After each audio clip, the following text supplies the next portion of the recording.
我们眼前看到的这些精美的悬塑作品，全都位于中国陕西省西安市蓝田县的水陆庵景区之内。它原本是悟真寺的一部分，因为这个有悬塑的大殿是用来举办水陆道场之类法会的，所以叫水陆庵。其殿内的悬塑是明代藩王朱怀全花5年多时间修的家庙，并于1567年竣工。算到现在，它已经有了450多年的历史。如今这么多年过去了，殿内仍有3700多尊泥塑留存。水陆庵开放参观的过程可谓之一波三折。在大约2年前，这就是一片禁地，根本就不开放参观，而且这边的文保员是出了名的不好说话，根本没法通融。之后好点了，这边终于开放参观了，但是不让拍照，所以在网上基本就没有流出的影像资料。直到去年，这边才正式允许游客拍照。当然闪光灯是不允许开的，但可惜的是，目前这边只开放了一半，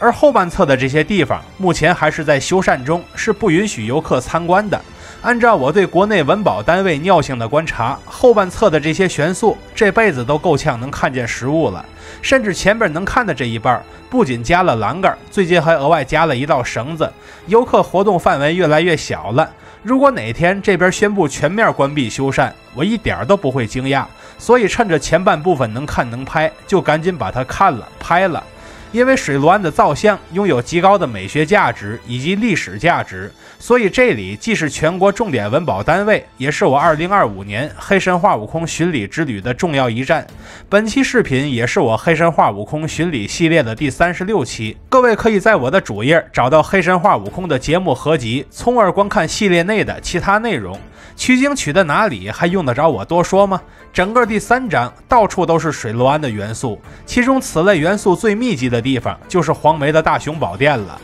不恭敬，禅心与你挚爱。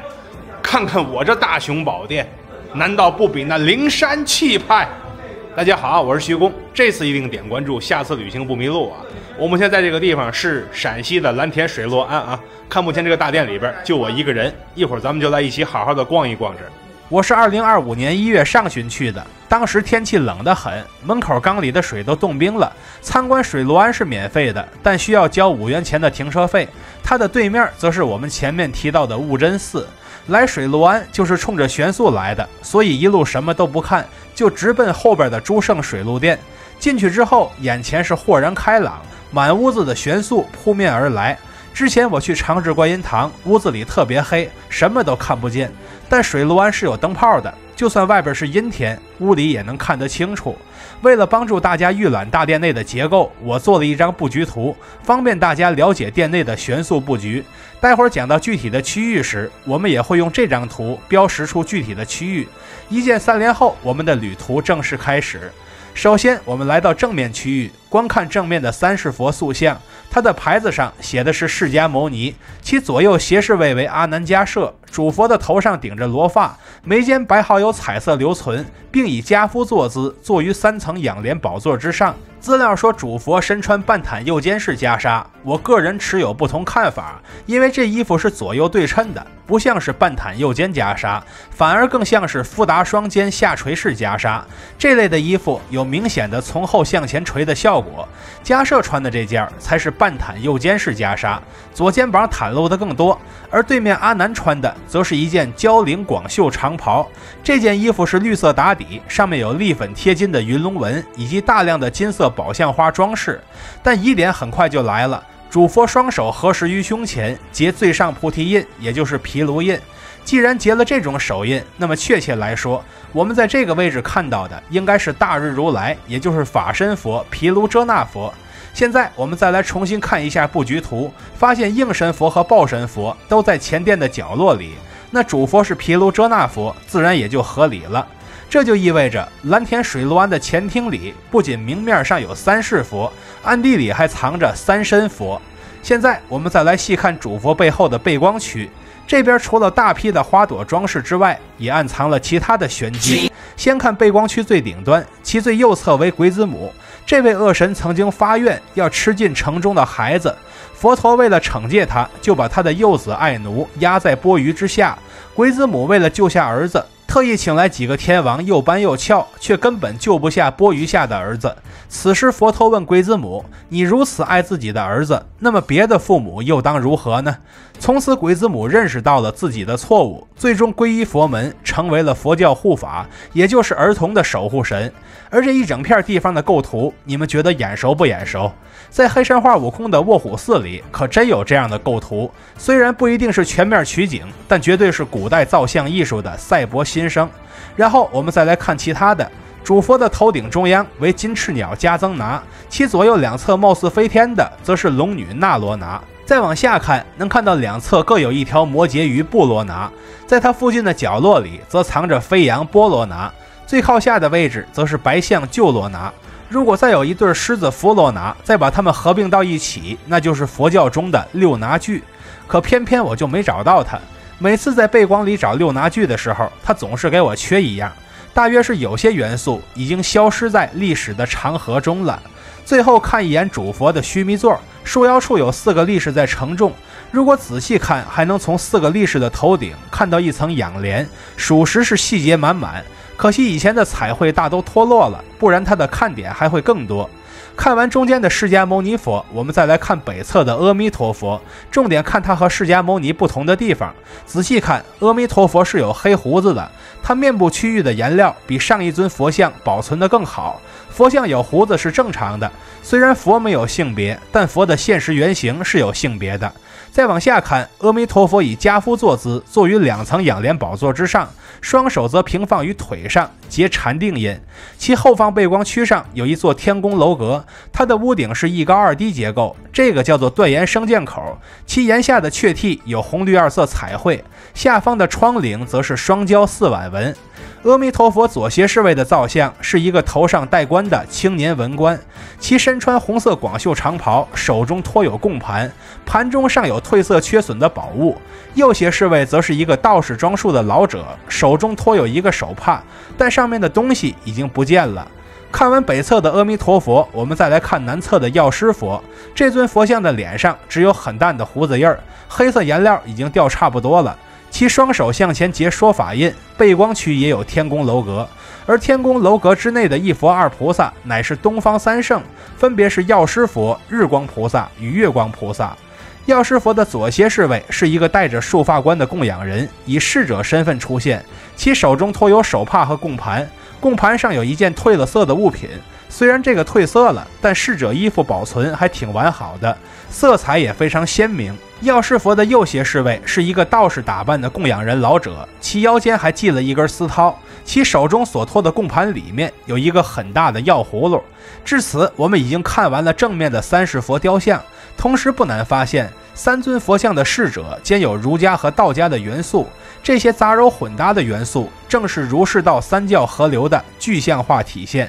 然后我们奔向北壁造像区，这个区域要素过多，我们先从东北角的报身佛看起来。报身佛这个名字在平时是不常见的，但卢舍那佛这个名字的名气就更大一些。报身佛即是卢舍那佛，此佛端坐于方形须弥座之上，其左右两侧各有一个头戴花冠、胸佩璎珞的胁侍菩萨。再往上看，就发现报身佛的左右两侧各有6个护法神将，一共12个。他这个造像风格很接近于大同华严寺的明代20诸天风格，基本都是世俗化的文臣武将形象。最终的看点位于报身佛的头顶，其中间为释迦牟尼，其左右斜侍卫则分别是老子和孔子，这便是儒释道3教所留下的痕迹。中间藏着的这一个乃是一身2头的供命鸟，此神鸟2头一体，一荣俱荣，一死俱死。而西北角的位置则是地藏菩萨。仔细看这尊菩萨造像，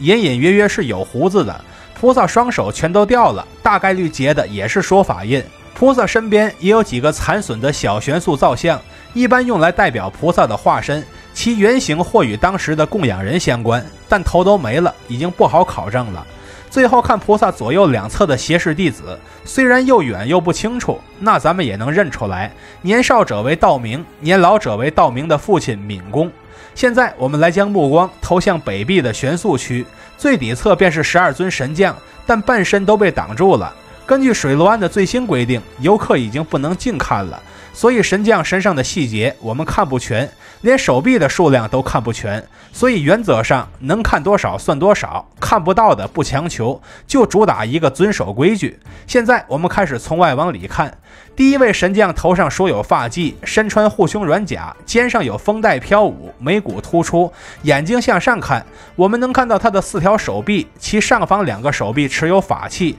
右手握有3股金刚杵，左手则只剩下木质手柄，胸前的2个手臂则只用来握拳了。第二位神将为愤怒相，表情是龇牙咧嘴，卷曲的头发伸展向上，身上则穿有铠甲。他身侧的手臂我们只能看到4条，其胸前的双手紧紧抓住一条蛇，靠上的右手也抓着一把3股金刚杵，左手法器只剩下1个手柄了。第3位神将同是头发弯曲向上，表情是怒目圆睁，能看到的手臂共有4个，向上的右手握着一把3股金刚杵，左手握着一个残破的法器，胸前的双手则抱有一个法轮。第4位神将头上戴有一个圆镜，身穿铠甲，胸前也有一个圆镜，能看到的手臂是5只，侧面的左手持有一件长兵器，上方左手像是拿着一把匕首，右手法器则已经残损，胸前左手捻了个兰花指，右手垂到了下边，我管你这那的，反正是看不到。第5尊神将大体与前面相同，其头顶的位置带着一个人脸形状的发箍，能看到的手臂一共是5个，上方的2只手各拿着一把3股金刚杵，侧面的左手握着一件长兵器，胸前右手则握有一把普通金刚杵。第6位神将怒发指天，身穿铠甲，能看到的手臂共有4个，4个上举手臂的法器已损毁，胸前双手握有一把月牙铲，有点像86版《西游记》中沙僧用的那把兵器。第7位神将的表情看起来一点也不凶恶，反而有一种清澈的疑惑感，可以做个表情包。我们能看到的手臂共有4个，向上举起的双手各有一个3股金刚叉，胸前的2只手就只在原地搓来搓去了。第8尊神像表情专注，向斜前方凝视，我们能在他的身侧看到5只手臂，向上的2只手各握一个破碎的剑柄，向前的2只手分别拿着一个球状物和一个锤子、斧头之类的东西，像是要把那个球劈开，而侧面伸出的左手则握着一把3尖2刃刀，分分钟给你来个凤穿花。最后看他的头顶有个小小的佛头，所以我非常怀疑水罗庵两侧的这些神将很有可能与佛和菩萨的愤怒化身，也就是冥王是存在一些关系的。第9尊神像的双眼则是向上翻的，表情倒是很平静，我们能从他身上看到的手臂一共是5只，其胸前双手捧着一件残损的法器，再看向上的双手，其左手拿着一个铃铛，右手则拿着一个5股金刚杵，另外右边伸出的那只手里还握着一把方天画戟。第10尊神将则是怒目圆睁，嘴咧的老大，像是要咬人一样。我们在游客视角能看到他的4条手臂，其胸前的双手握着一把严重残损的长柄兵器，向上的2只手举的法器则是日和月。第11位神将也是圆睁双眼的愤怒表情，他的手臂我只能看见5条，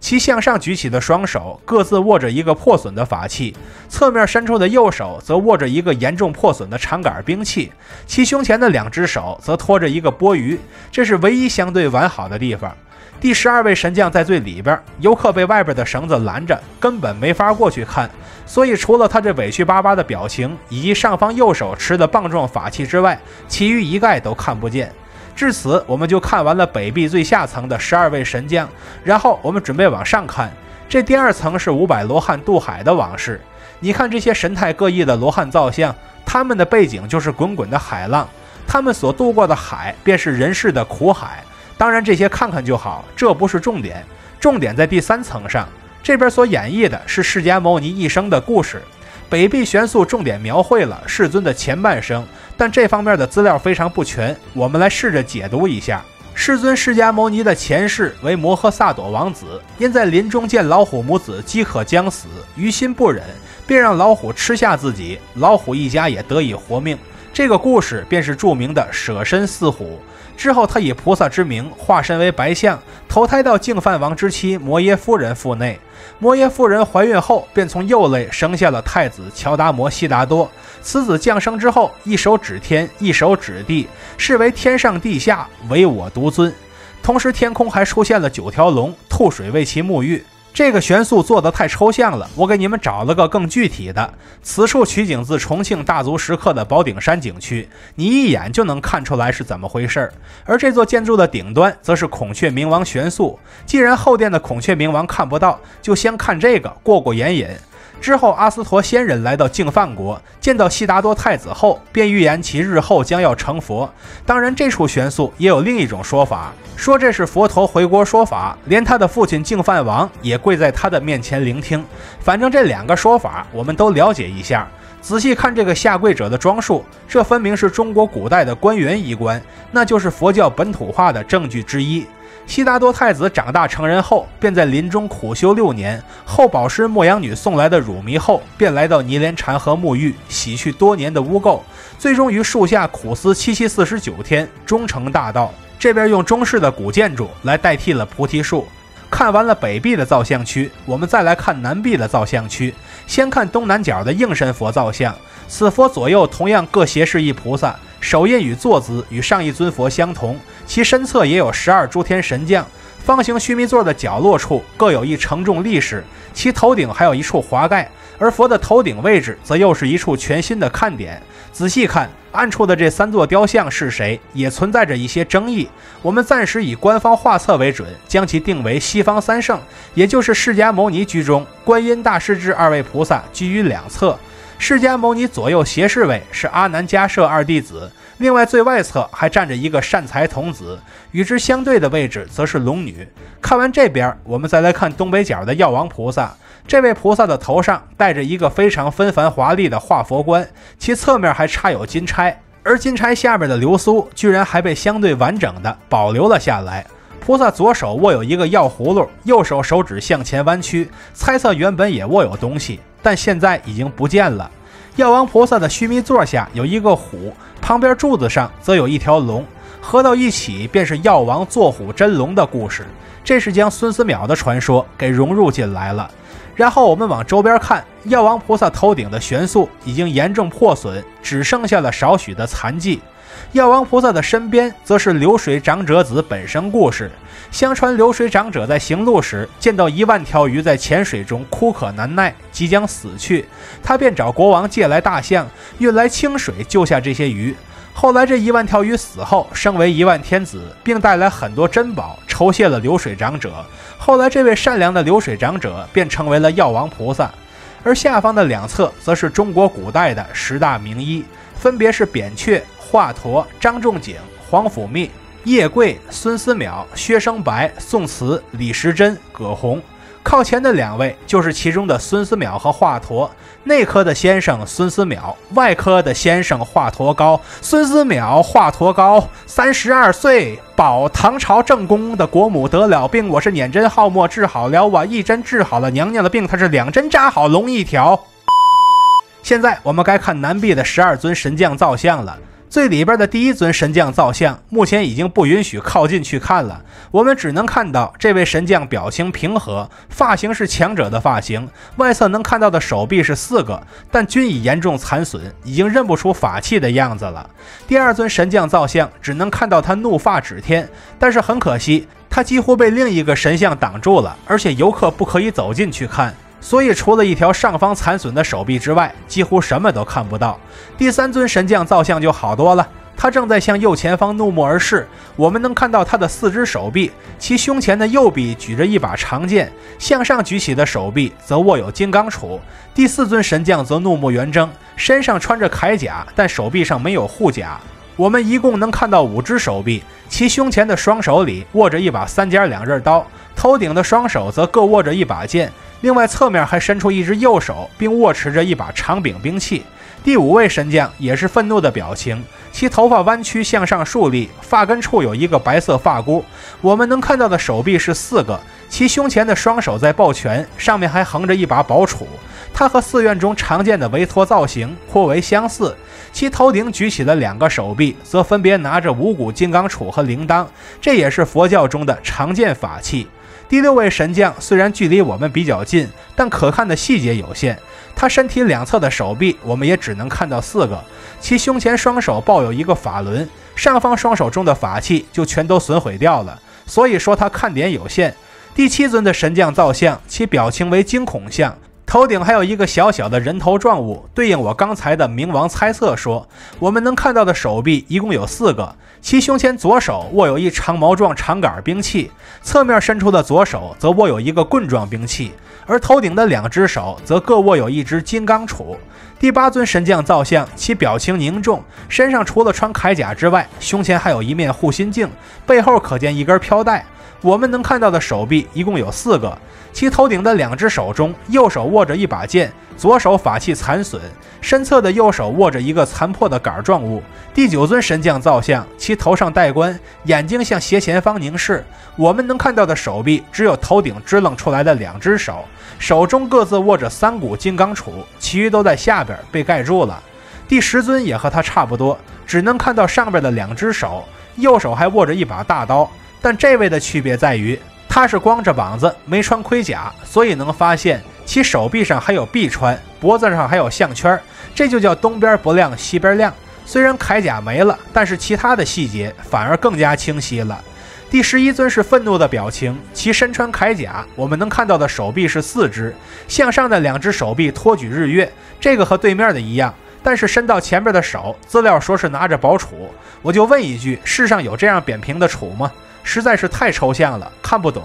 最后的第12尊，头上戴着一个发冠，表情相对平和，但是能看到的细节极少，除了背后的飘带之外，就是胸前合十的双手，此外就没有其他了。至此，我们就看完了南侧的12尊神将造像。12尊造像的上一层仍然是罗汉渡海图，这个没什么可说的，和对面是差不多的。我们仍然是重点看上边的第3层，这边所描绘的仍然是释迦牟尼的一生。刚才北壁是前半生，现在南壁则是后半生。比方说这一处讲的是鹿野苑说法，这也是佛陀第1次公开讲经说法，因其手中握有法轮，所以也被称为初转法轮。鹿野苑说法的附近处，佛陀拈起了一朵花，